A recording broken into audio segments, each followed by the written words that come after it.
A case that's gotten a lot of attention on social media now has two arrests tied to it.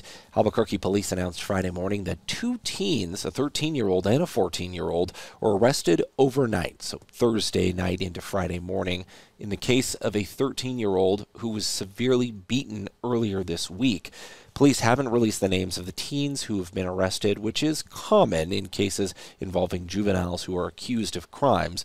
We also don't know at this point what the suspects are being charged with, but what we do know is a little bit more about the story that police are investigating. Officers say that the 13-year-old girl was beaten sometime in the early hours of Sunday, March 12th. Investigators started looking into the case when it was reported the next day on the 13th. Police say the victim, again, is a 13-year-old girl, and she was staying at a friend's house in the Northeast Heights.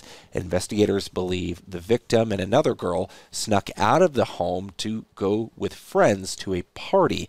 It was at that party that police say the two friends became separated, and the 13-year-old girl, who was victimized in this case, was taken to a park. Police say she was, quote, severely beaten at the park. The girl eventually got help from a neighbor who drove her back to the friend's house in the Northeast Heights. Police say they're working with social media companies to remove the posts about this accused crime, which, quote, could lead to further violence, according to police. Investigators also say they're looking into the roles that other juveniles may have played in this case.